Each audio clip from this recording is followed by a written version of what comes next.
Okay. Good afternoon, everyone. I want to go ahead and get started on time and know that we still have some more people who are coming on to join us. Already see about 17 who are on, and that's excellent. We hope to see some more folks. So glad you could join us this afternoon. And my name is Kayleen Powell. I'm the Mid-TESOL, Nebraska State Representative or Member at Large. And it's my pleasure and honor to host this session today. And we're so glad that you could come. Dr. Catherine Collier is here with us today, but before she presents to us on this very important topic, I would like to just give a couple of quick announcements. The first one is this. For those of you who are already Mid-TESOL members, you may know that we will be having our conference in Nebraska, in Omaha this fall, which is really exciting. And that's coming up, but we want to encourage you that if you would like to attend the conference and possibly present some sort of session at the conference, that proposal submissions are due next Friday, May the 3rd. So please get those in as soon as possible if you would like to take part in that. And I'm going to put my email address up in a moment, and you can contact me as a point of contact if you would like to do that, but you didn't receive an email about it or you don't know how to do it. We hope to see you there. We're really glad that you joined us for this session today, and we will invite many questions from you. Dr. Collier said it's okay for you to ask her questions in the middle of her presentation, and if she has time to answer it briefly in the midst of that point that she's talking about, she certainly can. But if she needs to hold off until the end of the presentation to answer your question, she will do that as well. If you want to ask a question, please use the chat function as opposed to using the hand-raising function, which you may see on your screen. The hand-raising function doesn't seem to be working for us very well. We're not quite sure. So if you can use the chat function, at least we'll be able to see your question. If you use the chat function, please check your setting if you have an option of more than one setting to make sure that it is going to the host or to the panelists, preferably to the panelists, so that Dr. Collier can see your question. And if she can't see it, then I will try to help her field those questions. I do want to share a screenshot with you really quick before she gets started.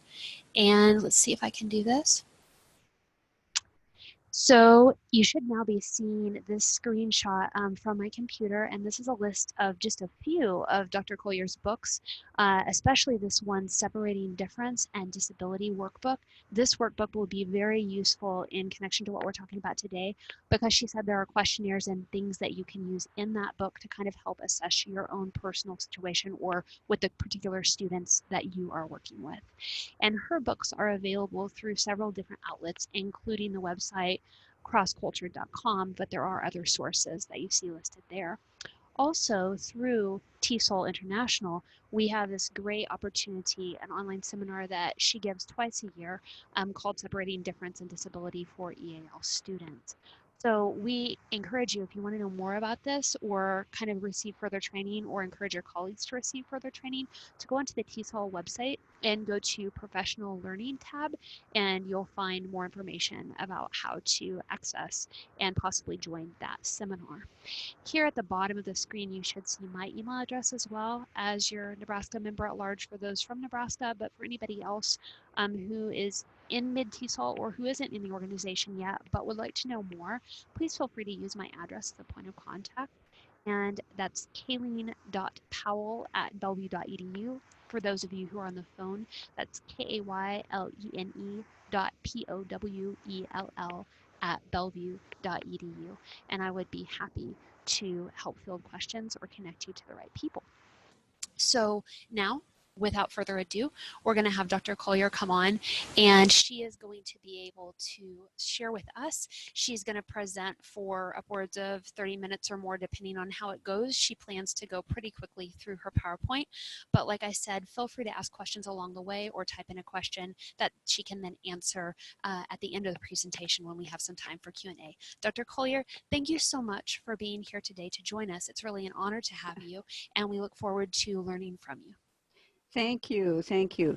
I've got, well, you'll have to bear with me a little bit. I'm still learning how to get the share. Here we go. I think this is hopefully going to come up.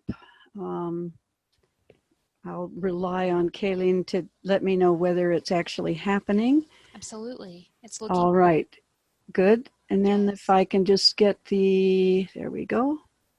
All right. So Yes. this, It all looks right. Yeah. Thank you, Kayleen.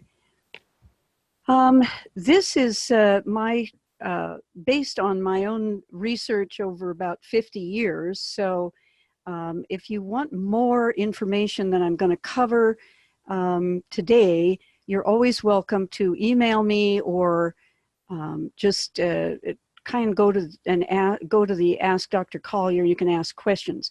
Today, I'm going to cover facts, issues, and recommendations just very quickly around the issue of separating difference and disability. There are 5 facts that I think are most important. I mean, of course, there's a lot more facts than that in the world, but this is the 5 that I think are most critical for this issue. And number 1 is that for many reasons, we have an issue of disproportionality in our population. Number 1, although English language learners are underrepresented in special education overall, they are disproportionately overrepresented in 2 specific categories, and that is speech language impairments and learning disabilities, or a combination thereof. This is part and parcel of a larger issue about disproportionality in terms of diverse populations. And so it isn't alone issues of the language function, it is also issues that is a larger issue of racism and some other issues. And this is just an update of this disproportionality for particular populations. You can see here briefly. Particularly troubling for special educators and very frustrating for EL personnel is that we have, for example, as you can see on my screen here, although we have this pattern of over-identification in some particular categories, we have underrepresentation in some very serious areas. For example, the autism spectrum is grossly underrepresented. So we know, because there are neurological functions, not just a fad, and I hate to say that about special needs, but there is kind of a fad with autism spectrum and some other things because it's more in the news. That doesn't mean it isn't a real condition. It is a real condition. But it also, because it's sort of a hot place right now in special education, you would at least expect to see more equal distribution, and we don't. That EL EL students with autism spectrum disorder are routinely identified as having just language acquisition problems and are not receiving the special services that other students who are native English speakers receive for this disorder. I don't have time to go into in depth about the different categorical placements in special ed, but this is, in general, we see disproportional overplacement in learning disabilities in particular, and language and emotional for particular acculturating issues, and underplacement in cognitive, autism, some other areas. Number 2 is that it's extremely difficult to separate the culture and cognition foundations, which is why we have this difficulty with any kind of challenge in cognitive function is wrapped up inside culture. You cannot separate the 2. This is also why there's no such thing as a non-biased test. Particularly cognitive function and cognitive processing and executive function tests are particularly prone to underlying cultural bias issues. And it has nothing to do with translation. It has to do with deep construct from birth cognitive patterns that arise as we are enculturated as infants. Then let me place in comparison for you here the common disorder description of learning disabilities and the the reason that I'm saying there's a great deal of confusion here is because when you say, well, yes, I understand this disorder of learning disabilities is one of these basic processing, and it's manifested in reading, writing, arithmetic kind of stuff. But what the disorder is a difficulty in perceiving and manipulating patterns.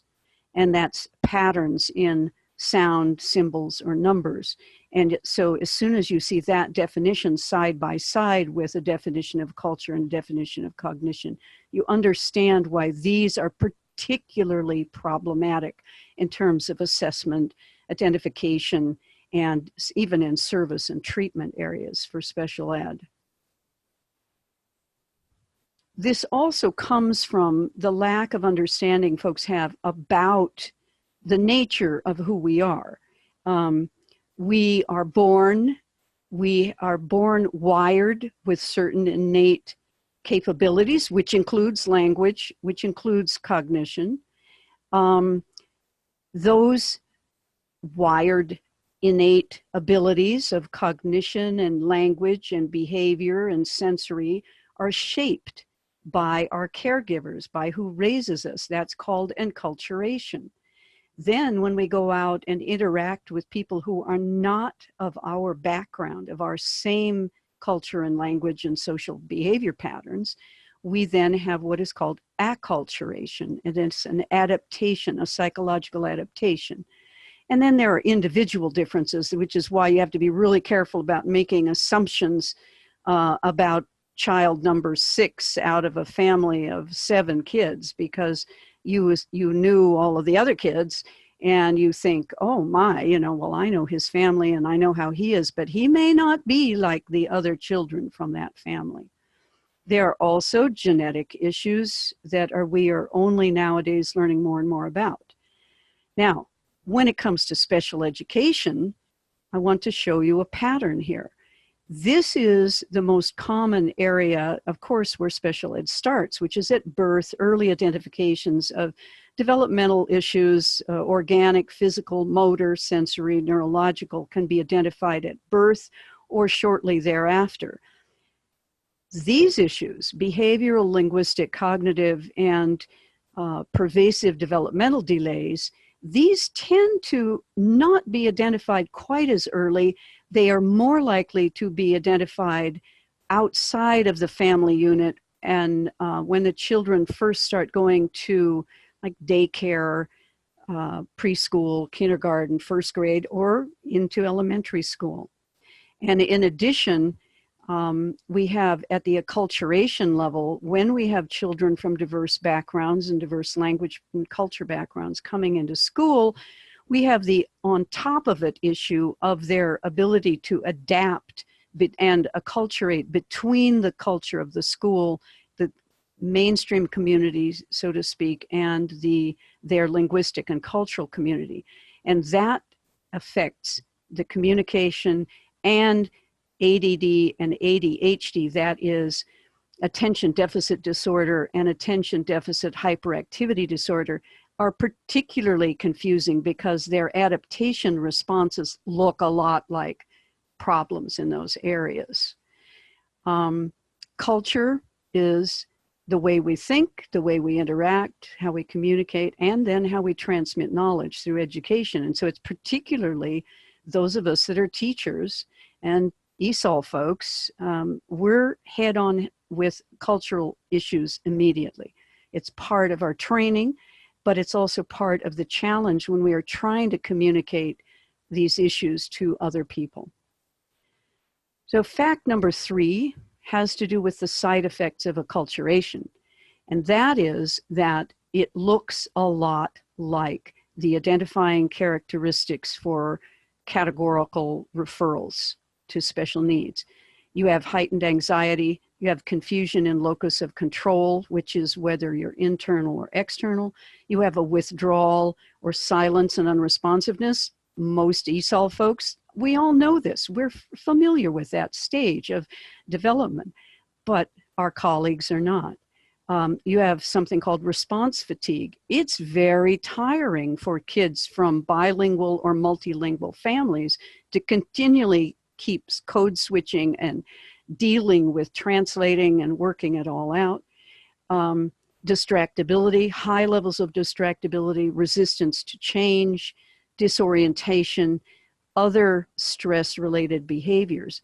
These are the side effects of the acculturation and adaptation process, and you can look at this list. If you're teaching in an EL classroom, you're saying, oh, my classroom, you know, it looks like my kids. But these are also the identifiers used for doing initial referrals to special education by your colleagues that are also working with the kids. These are the other name for these acculturative side effects is culture shock, which is another way to look this up if you're looking for the research. The key issue for you all to remember is that it impacts behavior, attention, language, control issues in the classroom, and knowledge, both the attaining and the ability to display what the student has learned. And the other thing to remember about culture shock, the adaptation process, is that it is cyclical.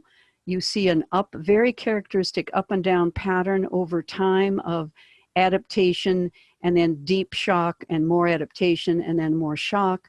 And it continues. Now it does lessen, those waves lessen across time, particularly with teachers that provide appropriate interventions and instructional supports.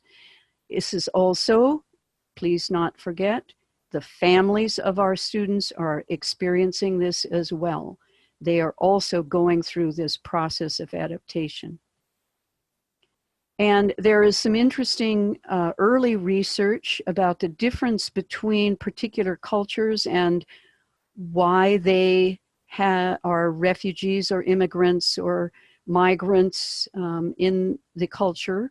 And so I'm just putting this up on the screens to let you know, Ogbu has extensive research on some differences in populations about this as well. And Amado Padilla is another researcher that has shown very specific differences in acculturative response with particular populations. I have developed a tool called the Acculturation Quick Screen. Some of you are familiar with it, I'm sure, because I've done a lot of training, or I did a lot of training about 20 years ago in Nebraska, about 10 years ago in the Dakotas and some other areas near where you are. The AQS for short, and it is a handy tool that allows you to measure very quickly at the beginning of the year and to monitor the rate, which helps a lot with the separating difference in disability issue. Number 4, another fact of this is we have some very interesting and specific legal guidelines in the special education law, federal law, which is then plays out at the state level. And these are regulations that address what you're supposed to do when you have a family of parents who do not speak English, either very well or just don't speak English. And so there are specific regulations that are to guide you into making sure that the parent understands the content of what you are communicating.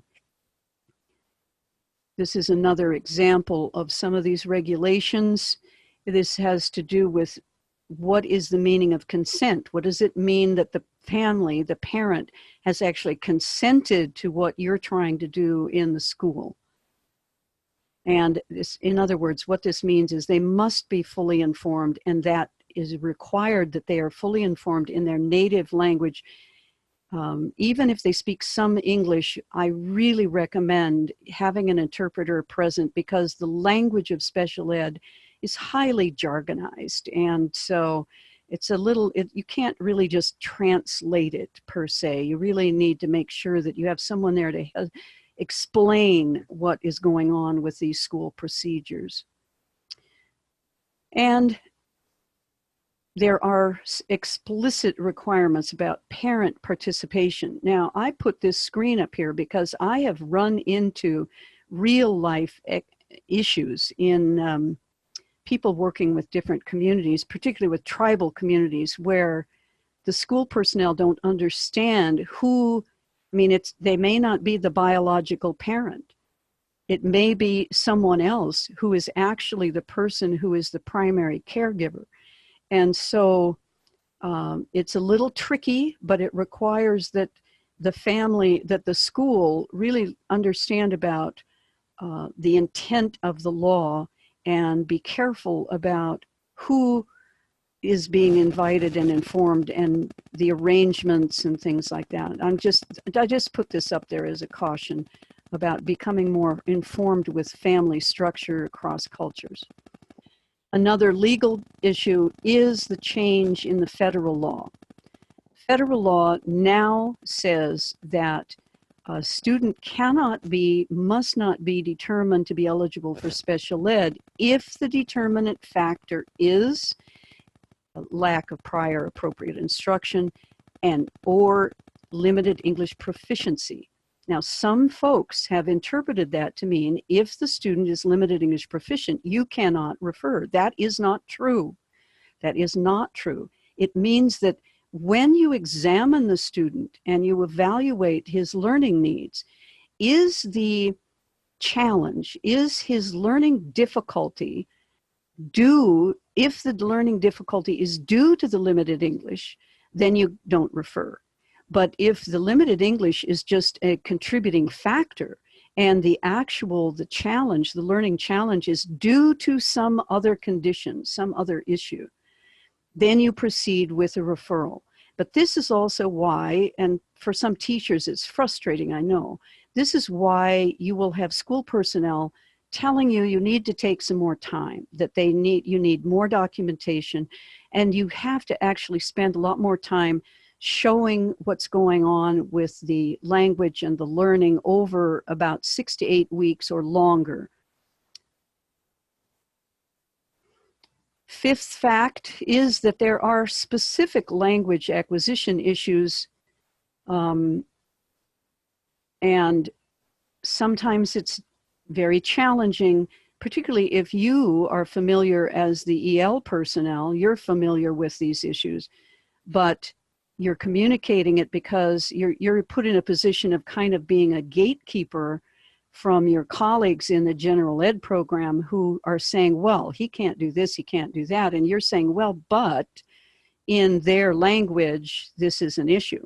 And also some EL personnel are not that familiar with some of these issues.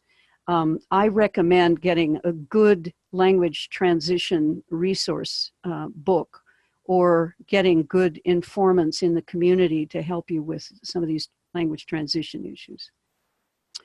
But avoid stereotyping, because there are, even though it helps very much to get the underlying basic culture and basic language background, you will find individual differences because there's constant negotiation and variation in this. But it's okay. Start with the basics, start with the fundamentals, and then inform yourself about some of the individual family and student issues that are different. Okay, 5 issues. First is that, unfortunately, we are indeed finding out that there is a lot of uninformed personnel about what is going on. So research has been showing there's a lack of understanding about why EL students are not making progress, and that the referral and intervention systems are not really as strong as they can be. Now, a lot of people have good systems, and in the Midwest area, there are some great examples of very strong, great systems. The multi-system the multiple tiers system and support system is very effective. Some RTI programs are pretty good, but they have to be, you have to get out of the box. Also, there are some policy and procedure issues in schools where you have English immersion programs. We happen to see a higher rate of referral to special ed where you have limited bilingual services. Now, I'm not talking about you needing a full dual language program, just access to some kind of L1 to L2 transition assistance. But research shows that in strict English immersion districts, we tend to see higher rates of referral. And we also, where parents have signed waivers to ESL services, they're also higher likely of later referral. So we get concerned with districts or states where the policy is tends to bring more, it actually is driving a higher rate of referral. Another area that's a problem with this is that the students in special ed do tend to look a lot like our EL kids in terms of their limited language skills. So this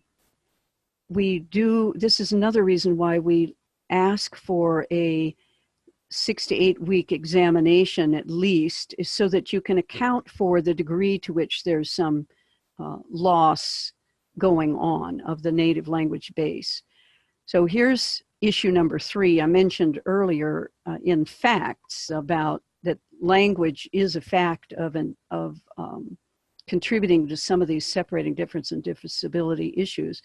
This is an excerpt from McGraw-Hill's 2010 language transfer resource book. There are several books, so and there's a nice little handout that Rigby has that's excellent. But this is just an example of the kind of in-depth issue that can be a factor. I would certainly expect that every ESOL person has one or more of these books on hand to use as a resource.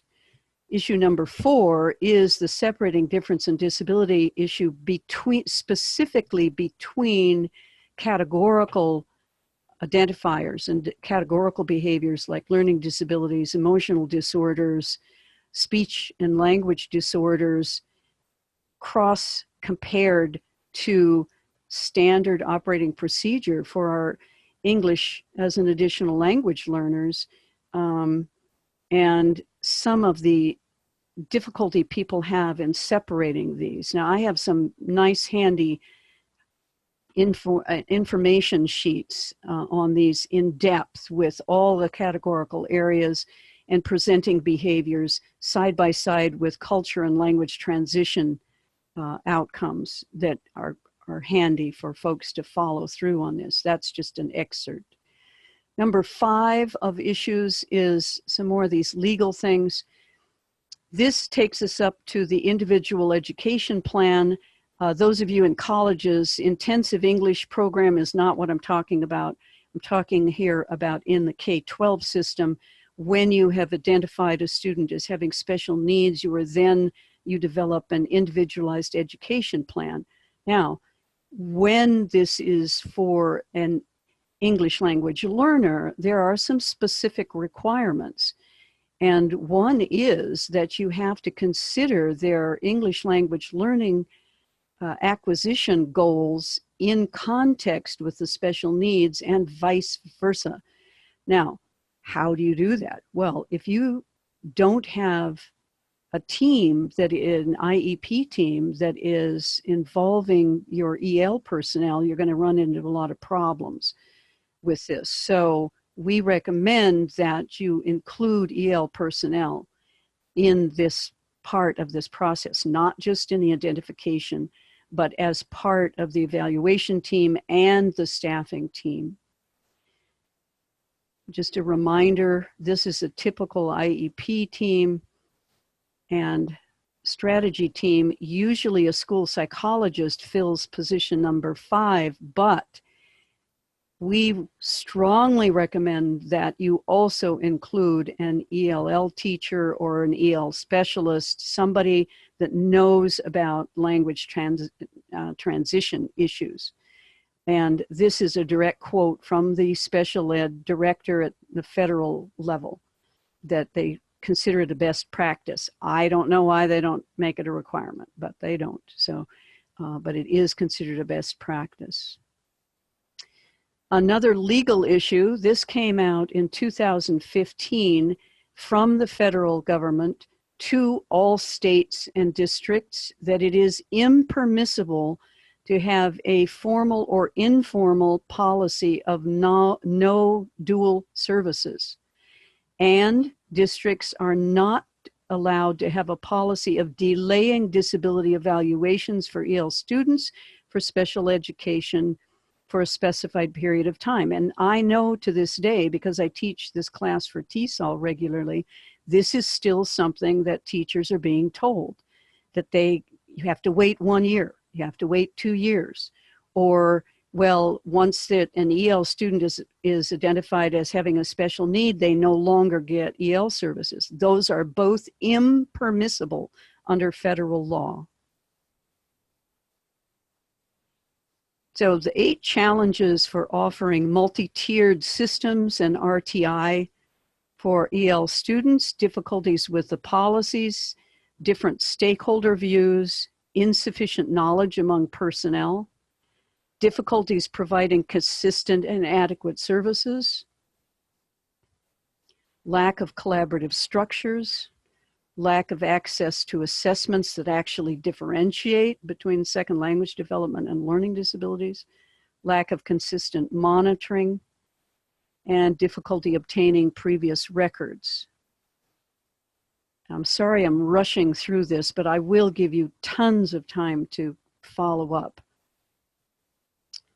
So here are my recommendations. I have 4 primary recommendations. First is good family support practices.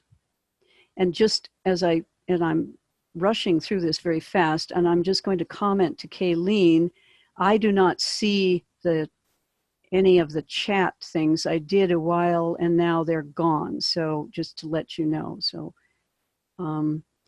I recommend strong family support practices, really promoting long-term relationships, meeting parents where they are, build on their strengths, working with them as actual partners. I can't tell you how often I've heard from school personnel who say, well, they won't come to the school, or they're not comfortable, they don't come to meetings, etc. Well, a lot of that is their prior experience with school personnel and other issues like that. So you need to be thinking like a parent of a student from a diverse background, if you can, and build upon their strengths, meet them where they are. My number 2 major recommendation is using the problem solving with progress monitoring approach. That is, identify the problem, measure the problem, set goals, brainstorm interventions, plan your interventions with a team. These are team process. Implement the intervention, measure the response to the intervention, analyze the response pattern, and continue on around. Now, that is the classic understanding of multi-tiered systems of support and of RTI. But how well that is carried out, how consistently, of course, is another issue. And the other thing that is frequently missing from those MTSS or RTI programs, they are not including the culture and the language issue. So they must be including the culture and language transition and adaptation issues. Effective elements, you want early scientific research based. That's why I wrote my book called But What Do I Do? Because people buy these packaged programs thinking it'll help solve their research base. The problem is those rarely have anything to do with our kids. Our students are not part of their norming or standardization base or their research base. So my book has the research behind about 250 different interventions for culturally and linguistically diverse students. Continuous monitoring is critical. Using response data to change the intensity and type of the interventions, and involving and informing the parents and the families. Very critical. And these are what are called multi-tiered systems of support: response to intervention, response to instruction and intervention, or RTI squared is another name that some people are using for these. My number 3 recommendation: you must be using cohort peer comparisons. Cohort peer comparisons. Almost all of the data requirements use some type of discrepancy model, which in the traditional sense. So you've got your target student, and they're being compared to average classroom academic performance, their outcome expectation. The catch with this is not the cohort peer. Okay, so that this discrepancy skill gap that you're measuring must be measured against this student's peer group of other like culturally and linguistically diverse English language learners, so that you are using cohort peer comparisons and not mainstream state standards. This holds true for the gap in rate of learning as well.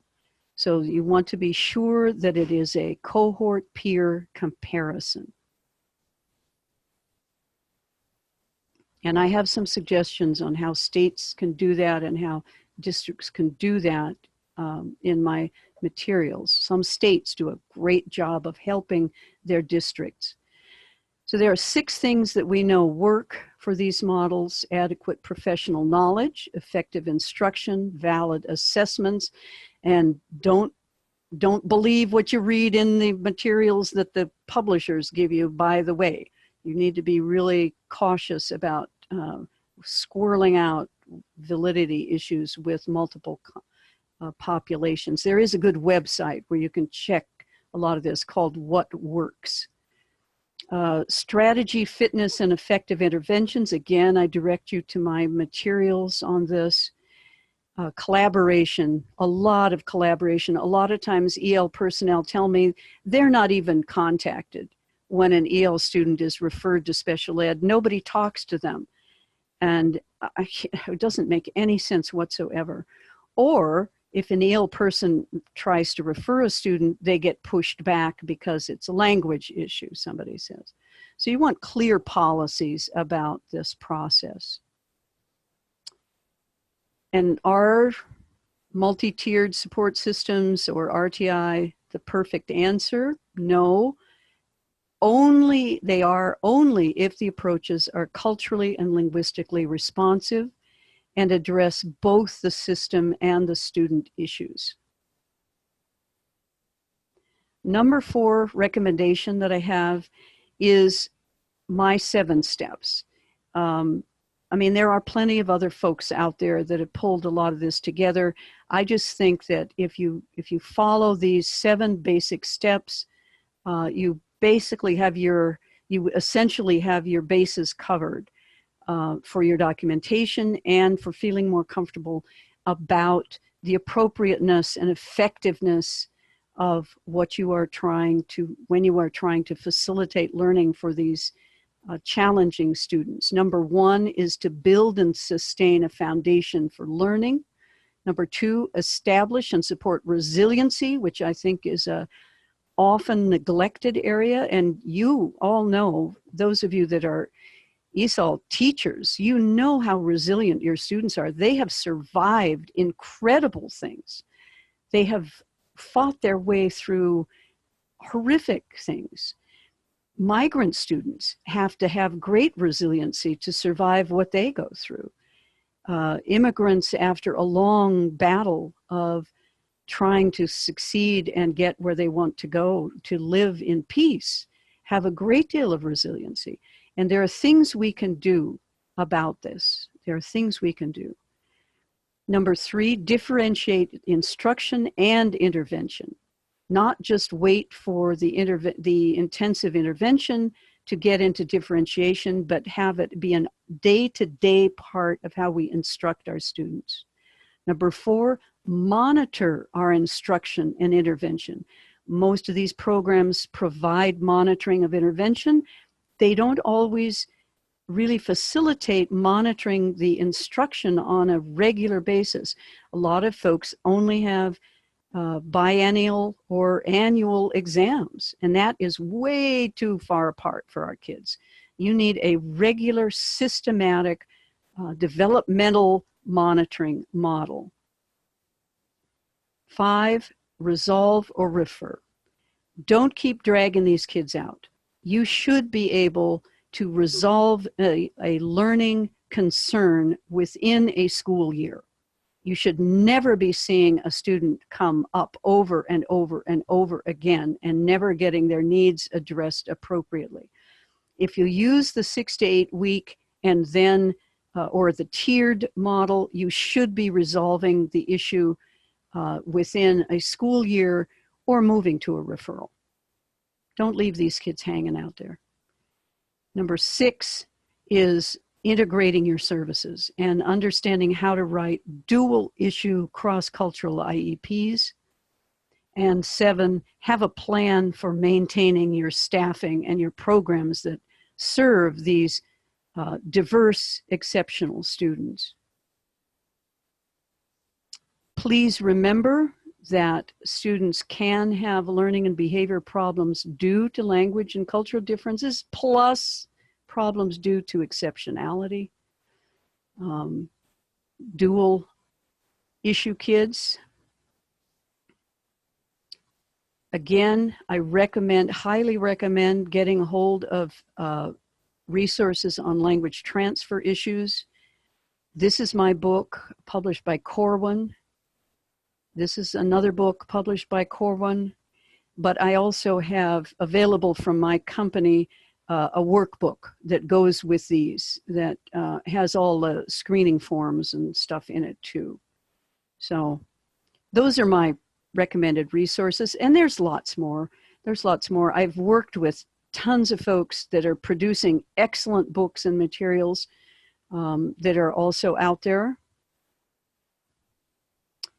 So I'm about to close up my very brief presentation with lots of room for questions. But my bottom line is, don't forget, things can always be worse.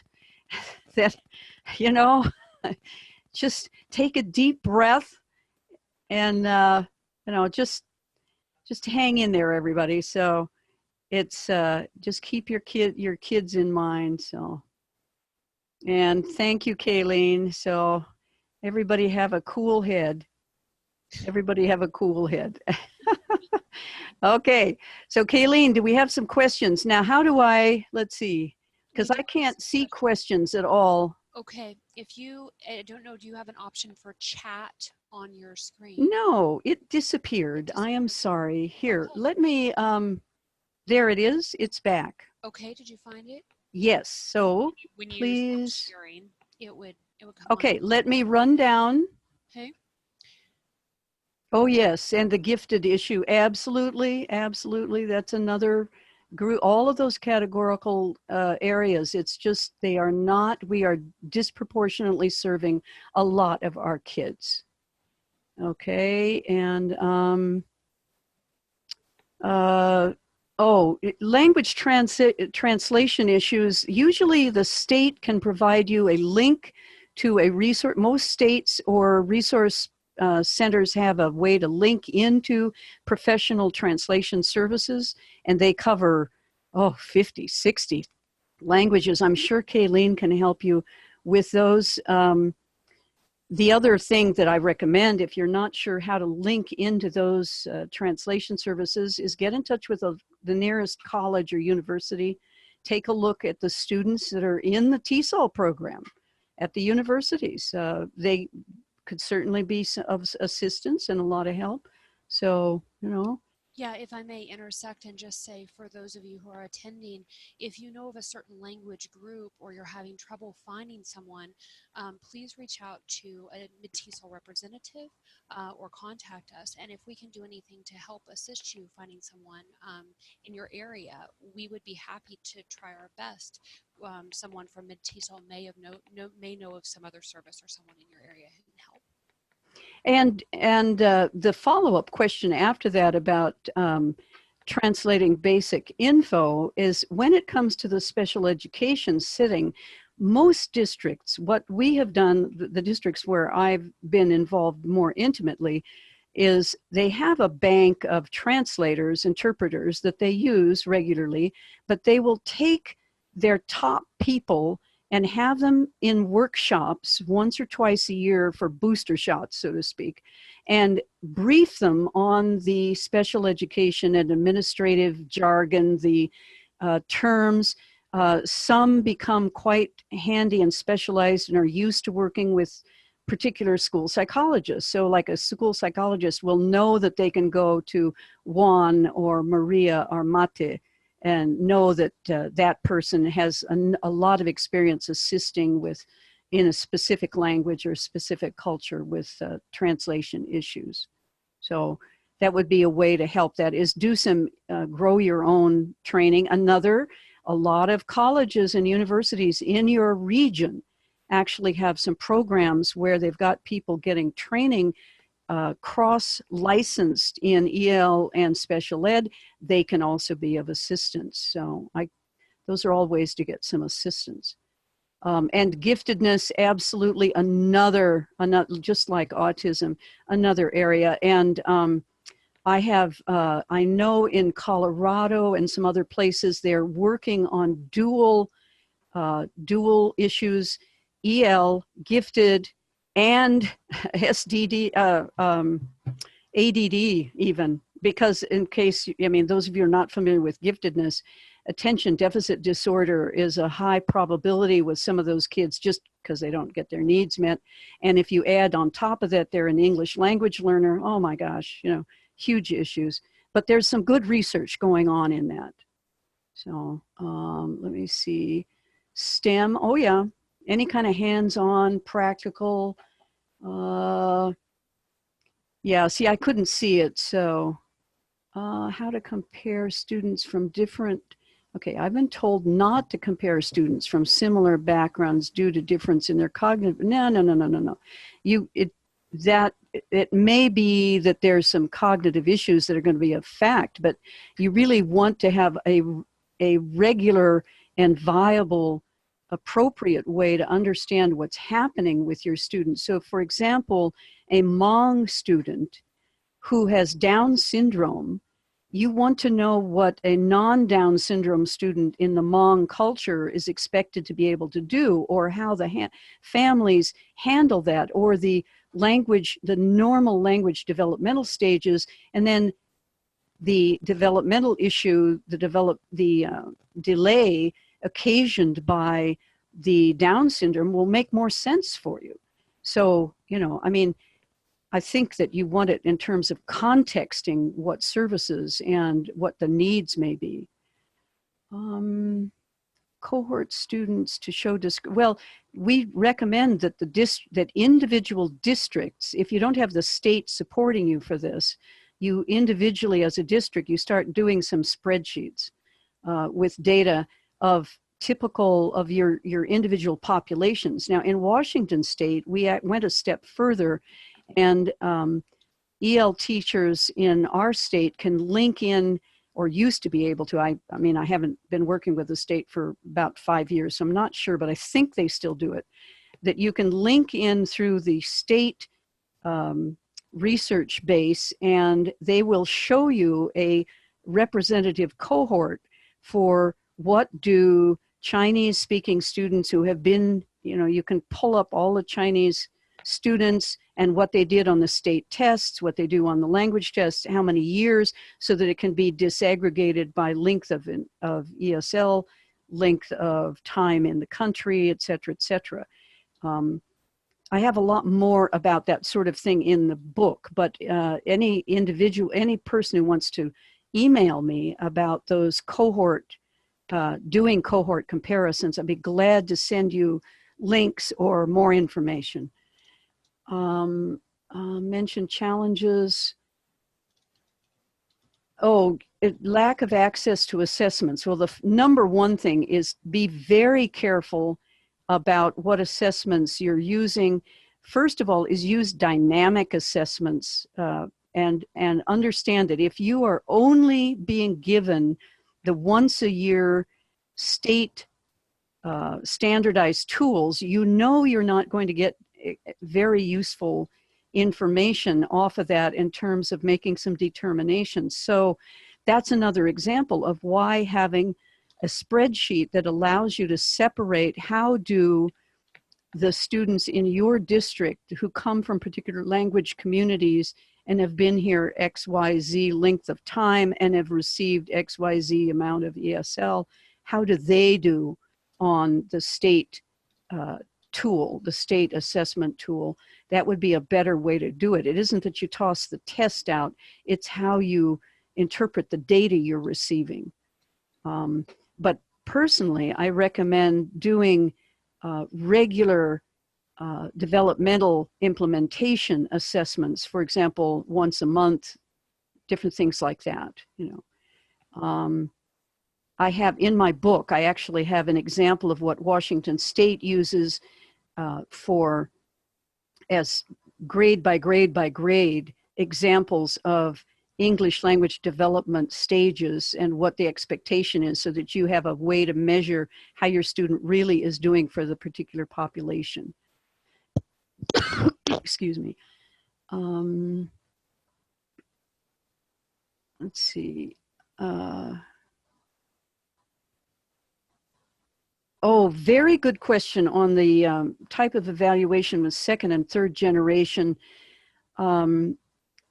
That is one of the issues that's emerging as a critical one, because the way most ESOL folks are trained, of course, we're trained with the L1 idea. We've got a first generation, we've got students who speak their primary language pretty well, and then they come to school and you've got all your strategies and techniques. But the reality is that nationally, what we really have coming up into our programs are second and third generation EL students, and I agree, it's an issue. Now, you still have the critical issue of how well acculturated they are, and that's why I still recommend using the AQS as a tool to determine how effective some of your evaluation modes will be. You may still be working with a student who is not very well acculturated, even though they have a real interesting blend of English to speak to you. But they might really still be not very acculturated, which means that the recommendations for evaluation procedures for that acculturation level should be followed. When you use the AQ, those of you that have used the AQS, you know that it gives you some recommendations for each level, tells you some things that it makes some specific recommendations of particular modifications or accommodations that we recommend in formal standardized evaluations. But again, I would go back to, even more important would be dynamic, informal kind of formative assessments that occur at more frequently and that are dynamic, rather than the once a year, having to play around with the data from the once a year. The cohort peer still holds true. Some folks, and here on the West Coast in certain areas, I have to admit that we some have very mobile populations where an ESL teacher will have 15 languages in her classroom, and the kids are coming in and going out, and it's a very loosey-goosey kind of thing where, and they come in and then they're gone, and they may come back 3 years later, and that kind of stuff. Well, what we recommend there is at least compare the child to their cohort peer in terms of ESL. You know, maybe not their particular language cohort, but at least other ESL students who have had the same length of time or the same length of intervention or the same length of ESL services, etc. So we have kind of a list of where do you start, you know, of course there's the Cadillac version or the Lexus version, and then there's, you get down to the basic, but so. We do have one more question that's come through here, if I can just give it to you verbally. He says, can you explain a little more about the dynamic informative assessment? What is meant by this? What you're doing there is you can take any test and make it a dynamic assessment test. This is, you could sit down, and I'll just use a simple example. Maybe you're giving, a math test with your students. And so you have the math test and you take a group of 3 or 4 or 1. I mean, it doesn't have to be just one-on-one. It can be a small group. And you all read the first question and have the students work on it and watch how they're doing it. Now, if they're all successful, you don't need to worry. You go on to the next one. But if you start seeing a student that's struggling, then you all sit and you say, okay, now, Juan, you did this correctly. Would you tell Julia how you did that? And you get this interaction with this dynamic. Now, I'm using the slow form to really give you the detail. You can see, though, how you could do it in a faster way by just going around a room and spending some time interacting with the student, where you find out what his thinking was, and then you back up a little bit.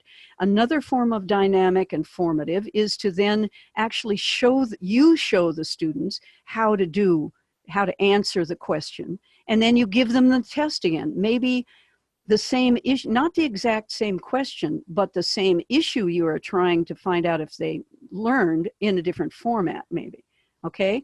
And you do that repeatedly, and you do that on a regular basis. Now, I had 35 non-English speaking kids in a classroom. So how could I do it? Well, I did it by taking like 4 or 5 at a time.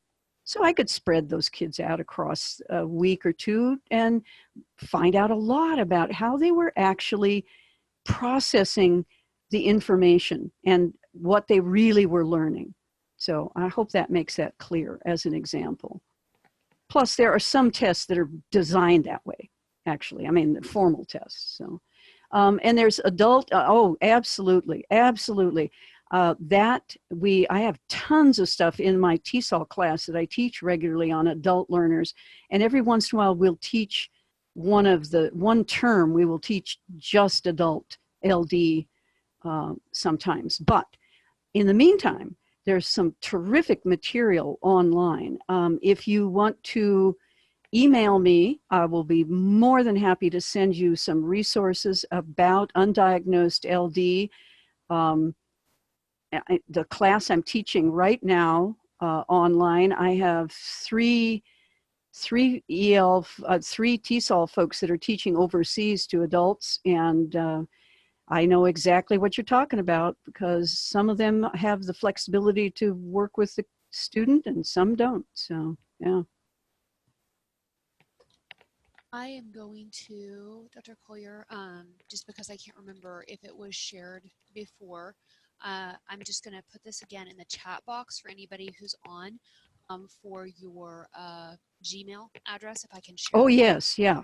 Okay. Okay, so I'm going to go ahead and just type this and put this on. So in case you didn't see that or it wasn't shared before, you need it again. That is Dr. Collier's email address, and you can feel free. Thank you so much for offering that to have follow-up. And for anyone else who had extra questions here at the end, or if you have more that come to mind later, just go ahead and feel free to email her or email us at MidTESOL, and we'll try our best to help you find those answers or get you connected. We're right at time for wrapping up, and so that was perfect, Dr. Collier. Thank you for taking time to answer all those questions, and we are just so thankful to have had you again today with us and to learn from the wealth of knowledge that you have, and I really appreciate your time.